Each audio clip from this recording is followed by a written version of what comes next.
오늘 말할 이야기는요, 사실과 다르게 본인이 엄청난 유산을 물려받을 엄청난 부잣집, 요즘 말하는 금수저집 아들이라고 주변에 거짓말을 하고 다니면서 또 그 거짓말에 어울리는 생활을 하기 위해서 사치를 부리고 사기를 치고 다니다가 결국 자신을 낳아준 부모님을 도끼로 공격해서 살인까지 저지른 평범한 미국 중산층 집의 둘째 아들로 태어난 대학생 크리스토퍼 포커에 관한 이야기입니다. 앞으로는 제가 줄여서 크리스라고 부를게요. 2004년 11월 15일이에요. 당시 사진에 보이는 남성분 피터 포커 씨는 52세로 법원에서 서기로 일을 하고 있었고요. 그리고 그 옆에 와이프인 존 포커 씨는 54세로 언어병리학자로 일을 하고 있는 평범한 미국의 중산층 중년 커플이었어요. 미국은 이제 연방제 국가잖아요. 그러다 보니까 이제 주들이 다 따로 있고 주도가 있어요. 뉴욕의 주도는 앨버니라고 하는데 아마 많은 분들이 아실 거예요.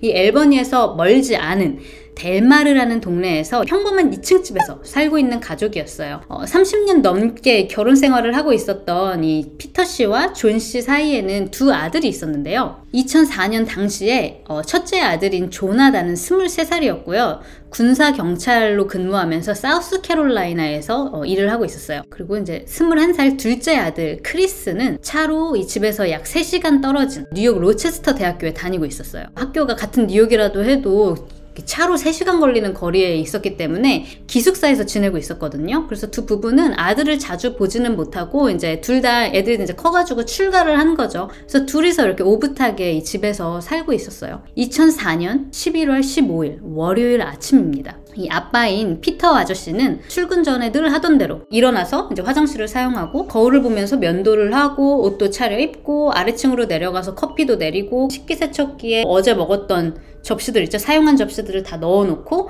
식기세척기 문을 닫아놨어요. 그리고 뭐 이따가 점심시간에 먹을 점심도 막 챙기고 아침 신문이나 볼까 하고 집 현관문을 열고 마당에 나가서 새로 온 신문을 집어듭니다.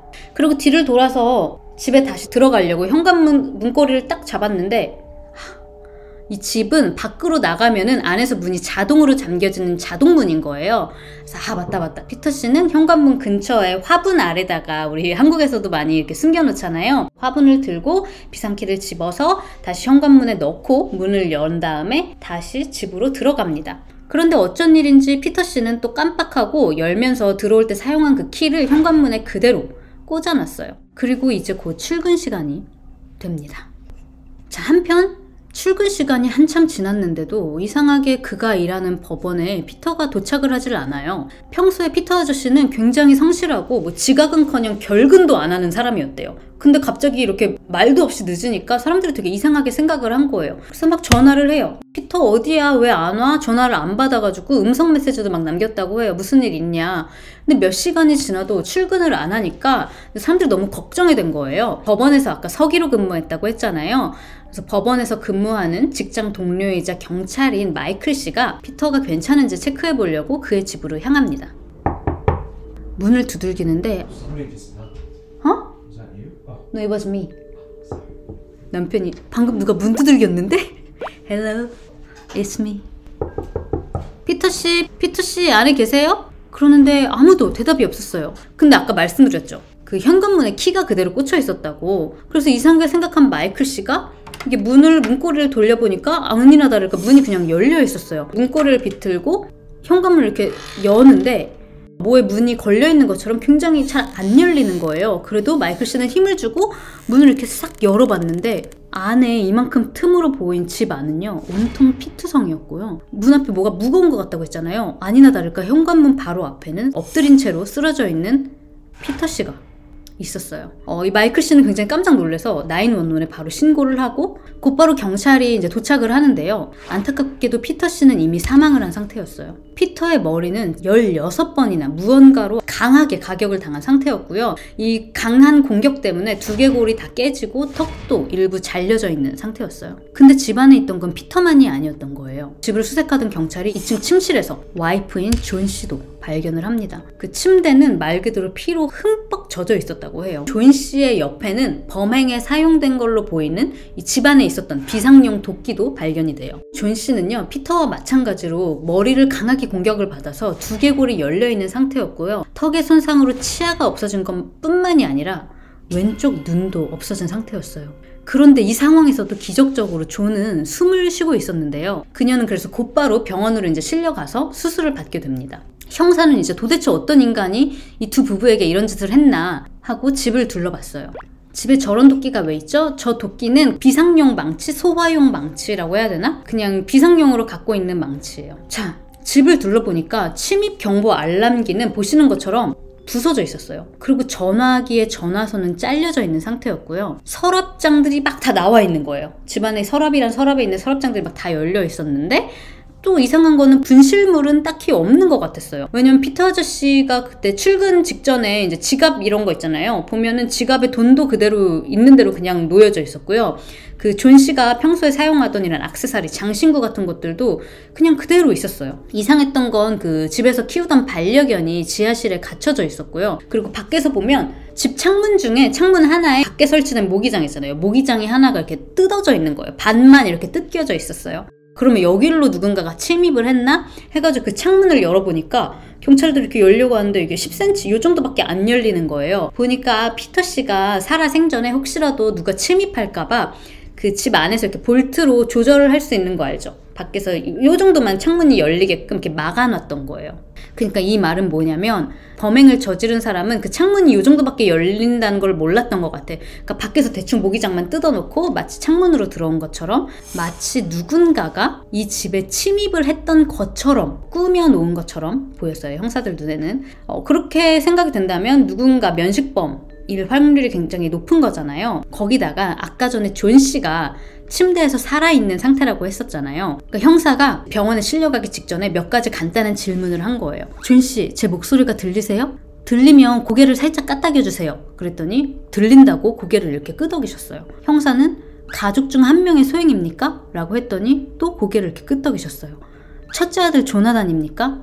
그랬더니 고개를 이렇게 젓습니다. 둘째 아들입니까? 그랬더니 라고 고개를 끄덕이셨어요. 그래서 형사가 다시 물어봐요. 확실히 둘째 아들 크리스토퍼가 한 짓이 맞습니까? 그랬더니 다시 그녀는 고개를 힘들게 끄덕입니다. 그러면 정황상 그리고 피해자의 증언상 이 집의 둘째 아들, 이제 21살인 당시 대학생이었던 크리스라고 지목이 되잖아요. 경찰들이 그를 찾아서 연락을 하기도 전에 이내 경찰서로 크리스가 직접 전화를 걸어요.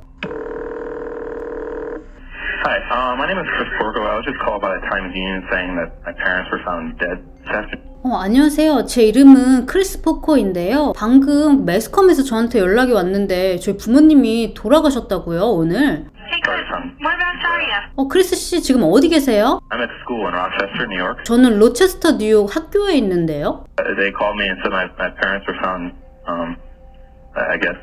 I don't know. They didn't say how or anything. 딱 이렇게 이야기해요. 한국어로 하자면 저희 부모님이 돌아가셨댔나? 뭐 어쨌나? 그런다고 하는 것 같던데요. 근데 뭐 어떻게 돌아가셨는지 뭐 그런 이야기는 못 들어서 딱 이렇게 말한 거예요. 그래가지고 아까 여자분이 그러면 크리스 잠깐 기다려보세요. 제가 이제 담당 경찰관을 연결해드리겠습니다. 해서 이제 루돌프라는 담당 경찰관이 전화를 이제 하게 돼요. Okay. You're gonna go right to Albany Med? 그러면 크리스 당신 그 알버니 병원으로 오시겠습니까? 당시에 크리스는 엄마가 생존해 있다는 사실을 모르는 상태였어요. 지금 일단 만약에 이 사람이 범인이 아니라고 친다면 크리스한테는 지금 이게 부모님의 소식을 처음 듣는 소식이잖아요. 근데 목소리가 지금 일단 너무 태연하죠? I don't know. I don't even know where my mom is. But...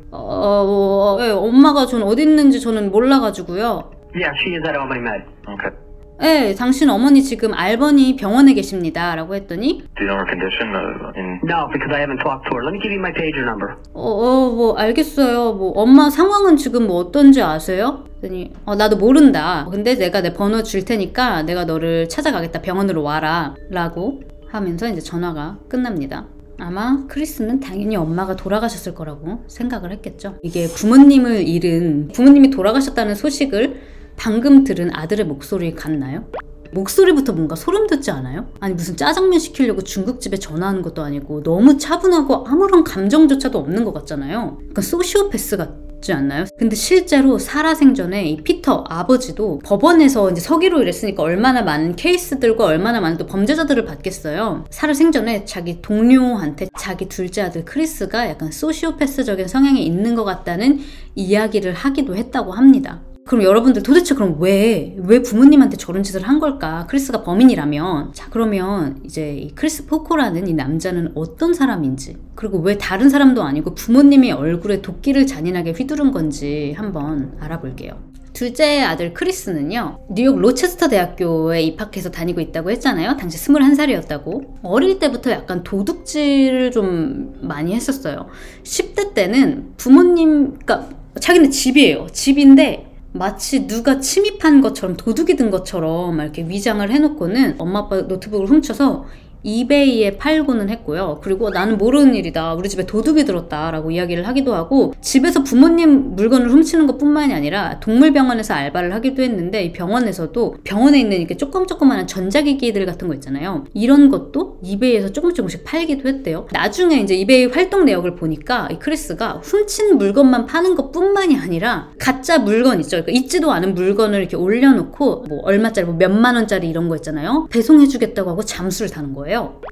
약간 피싱 같은 거죠. 그래 놓고는 며칠 있다가 자기 물건을 산 사람들, 입금한 사람들한테 이메일을 보내는 거예요. 안녕하세요. 저는 판매자인 크리스의 형인데요. 정말 죄송하지만 제 동생 크리스가 사고로 사망을 하게 됐네요. 제가 너무 정신이 없어서 이제야 연락을 드립니다. 정말 죄송합니다. 다만 제가 이게 어떤 제품인지 뭐 어디 있는 건지 제가 알 수가 없어서 어떻게 제가 보내드릴 수가 없네요. 제가 어떻게 하면 될까요? 라고 여러 명에게 이메일을 보내는 거예요. 돈을 보낸. 이제 어떤 사람들은 나 환불해주세요 라고 한 사람들도 있었지만, 정말 많은 사람들, 또 미국인들 알죠? 되게 막 공감형인 거. 너무 죄송합니다. 그런 일이 있었다니. 사람들 미안하게 마음을 갖게 하는 거예요. 어떻게 그런 일이 있었다니, 정말 안 됐네요. 뭐 아니에요. 지금 정신이 없을 텐데 메일 주셔서 정말 감사하고 신경 안 쓰셔도 됩니다. 이래서 뭐 몇십 불씩 조금씩 이렇게 꿀꺽 한 거예요. 사람들한테 사기를 치면서. 그러니까 애가 죽었다는데 약간 뭔가 이 와중에 돈 돌려달라고, 사실은 뭐 내가 돈을 냈는데 물건 못 받았으니까 돈 달라고 할 수는 있지만, 그렇게도 말 못하는 사람들이 있잖아요. 그러니까 그런 사람들의 심리를 이용을 한 거죠. 티나 왜? 그러면서 이제 로체스터라는 대학교에도 진학을 하게 되죠. 이제 학교는 집에서 약간 3시간이나 떨어져 있잖아요. 그러니까 이 크리스가 뭐 중고등학생 때 뭐 어떤 사람이었는지 다들 이제 모르는 친구들을 만나게 됐잖아요. 그래서 대학교 친구들한테 자기가 마치 가상의 허구의 인물인 것처럼 자기가 엄청 금수저집 아들이라고 말을 하고 다니는 거예요. 우리 집이 미국 동부의 부동산을 엄청 많이 소유하고 있는 부잣집이거든. 우리 집 별장도 되게 많이 있는데 너네 나중에 베케이션 가고 싶으면 우리 집에서 놀아도 되겠다 하면서 사실과는 전혀 다른 말. 근데 이런 거짓말들을 밥 먹듯이 하고 다녔어요. 그래서 이 학교 다녔을 때 학교 친구들은 다 이 크리스가 굉장히 부잣집 아들이라고 생각을 했던 거예요. 할머니가 뭐 자기에게 27억을 선물을 해주기로 했다, 뭐 이런 말을 하기도 하고, 대학생에게는 좀 사치스러운 이 노란색 지프차를 또 새로 우리 아빠가 사줬어 하면서 학업에 이제 열중을 하기보다는 약간 금수저 행세를 하면서, 그리고 자기가 말한 거짓말에 맞는 사람이 자기가 돼야 되니까 여기저기 친구들이랑 돈 쓰고 다니면서 놀러 다니기 바빴어요.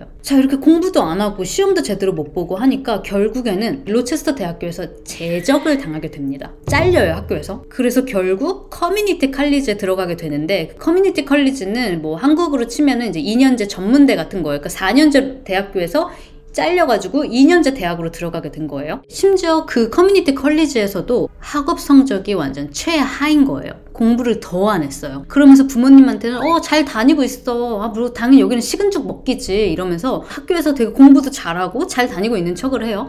근데 결국에 아빠가 또 그 평점 때문에 학사 경고를 받게 됐다는 거를 알게 되고, 아빠가 엄청 막 열이 받아가지고 아들한테 전화를 합니다. 근데 전화를 안 받는 거예요. 그래서 이메일을 막 보내요. 이게 미국에서는 이메일로 의사소통을 많이 하니까 부모님 간에도, 야 너 이거 뭐냐, 너 왜 여기서도 학사 경고를 받냐, 해명해라 그랬더니 엄청 차분하게 크리스가 이메일로, 아빠 그거 학사 처리 잘못된 거예요. 저 이번에 평점 최하로 받은 거라고는 한 과목에서 B 받은 거 그거밖에 없거든요. 그러니까 섣불리 판단하지 마세요. 아시겠어요? 전 괜찮거든요.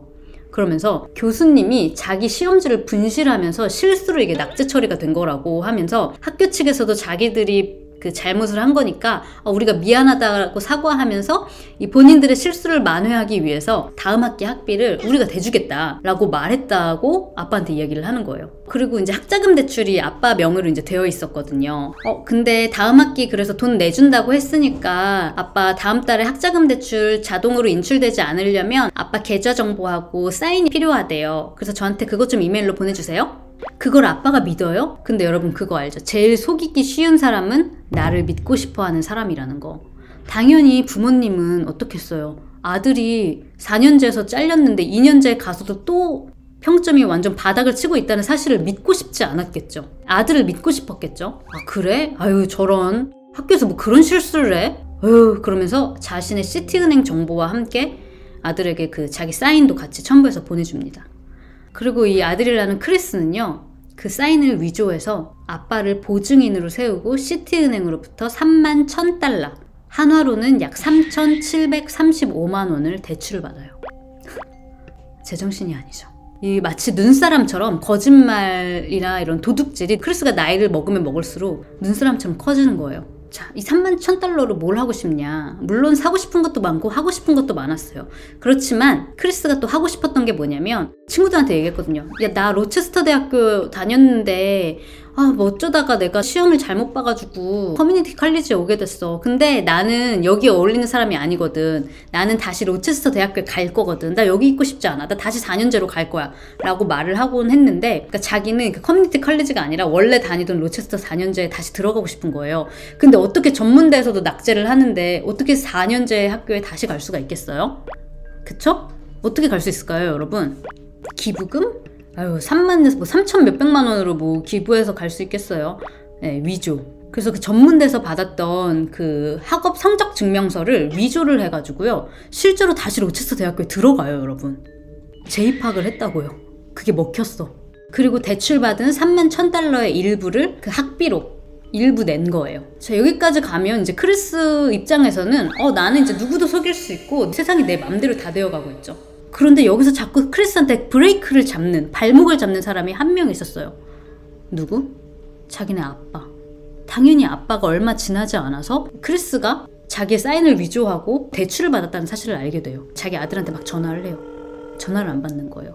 며칠 동안 전화를 했어요. 전화를 며칠 동안이고 엄마 폰번호로도 자기 폰번호로도 받지를 않았어요. 그러니까 또 다시 막 화가 나서 이메일을 보내요.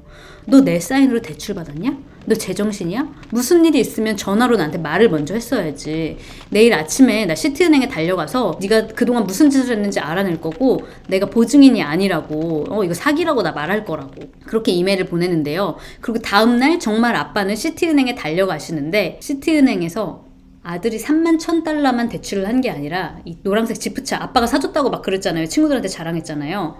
이것도 나도 모르는 사이에 보증인이 돼가지고 그 차를 아빠 이름으로 사놨던 거예요. 추가 대출이 있었던 거죠. 아빠는 이제 걷잡을 수 없이 너무 화가 났어요. 계속 전화를 하는데 전화를 안 받아요. 계속. 몇 주가 됐어요. 이제는. 몇 주 동안 연락이 안 되는 거예요. 그래서 다시 이메일로 너 한 번만 더 이런 짓을 하면 그때는 정말 용서하지 않겠다. 그리고 너 그 학교에서 그 재밌게 보내는 생활도 너 끝낼 줄 알아라. 한 번만 더 이러면 학비도 더 이상 대주지 않겠다. 라고 이야기를 하는데 그럼에도 불구하고 내심 이 아빠인 피터는 연락이 되지 않는 이 크리스가 걱정이 됐는지 이메일 끝에는 이렇게 이야기를 합니다. 너희 엄마와 나는 이번 일로 너에게 실망을 했을지는 몰라도 너를 여전히 사랑하고 우리는 너의 미래를 진심으로 걱정한단다 하면서 우리한테 빨리 연락을 다오. 우리가 어떻게 이거를 풀어나갈 수 있을지 같이 이야기를 해보자 라고 이메일을 보냈다고 해요.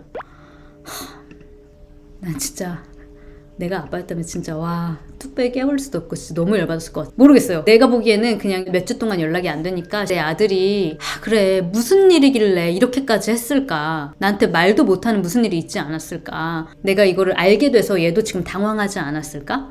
그래서 이렇게 잠수를 타고 있는 게 아닐까. 혹시라도 나쁜 선택을 하면 어떡하지 하고 걱정을 하셨던 게 아닐까. 그래서 좀 마음을 놓게 하려고 연락 좀 받아라. 우리 얘기하면서 어떻게 할지 생각을 같이 해보자 라고 얘기했잖아요. 그렇게 생각하시는 게 아닐까라는 생각이 들더라고요. 그리고 그 이메일을 보낸 지 2주가 지났어요. 2004년 11월 15일 크리스는 새벽녘에 슬그머니 집에 몰래 들어옵니다.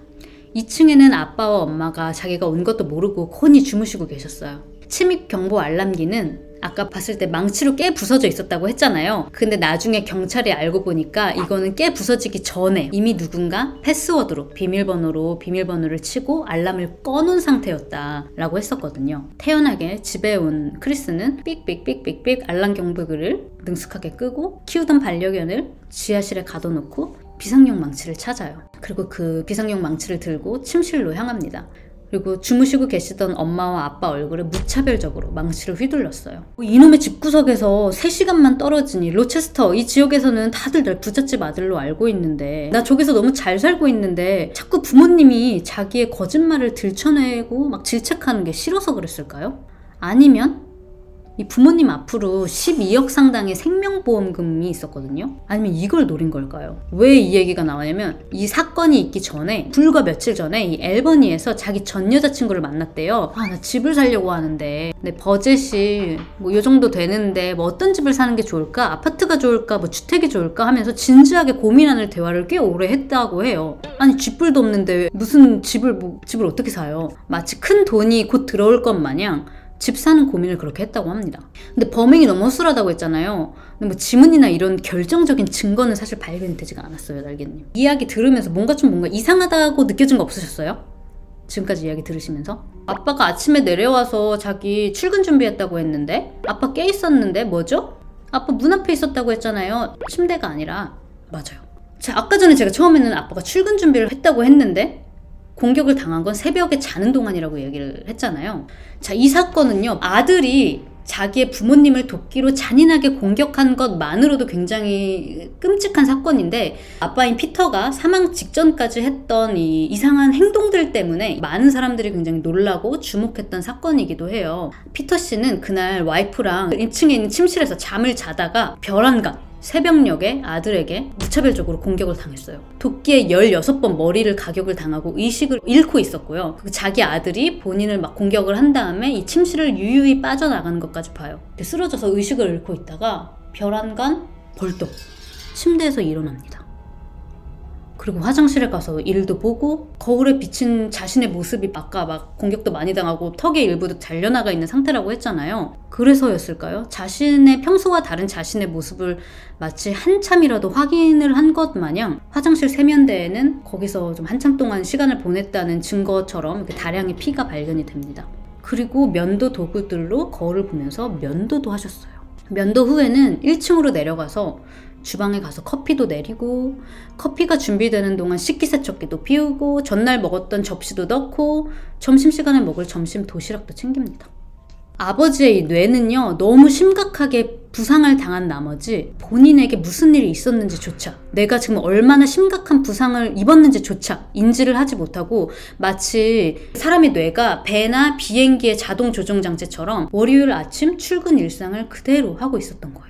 하지만 현실에서는 16번의 가격으로 두개골이 다 깨지고 턱도 상당 부분 훼손이 된 상태로 이미 사망을 한 거나 마찬가지였죠. 네, 이것뿐만이 아니라 이제 나가서 신문을 봐야겠다는 생각까지 하고 생각을 하셨는지 그냥 그게 일상으로 이게 습관이 되었기 때문인지 모르겠지만 대문을 열고 마당에 나가서 신문을 짚고 문이 다시 잠긴 걸 알고 내가 어디다가 비상키를 숨겨놨더라? 아, 저기 화분 들고 그 아래 있던 키로 빼가지고 현관문에 꽂고 문을 다시 열고, 그리고 현관문 앞에는 약간 신발 신거나 이럴 수 있도록 작은 의자가 하나 있었는데 아마 거기서 한참 앉아 있으셨던 것 같대요. 거기서 이제 또 피를 또 많이 흘리셨고 그 후에 거기 앉아 있다가 이제 약간 어지러움을 느끼셨나 봐요. 그곳에서 앉아 있다가 사망하시면서 그 현관문 앞에 쓰러져 있었던 거예요.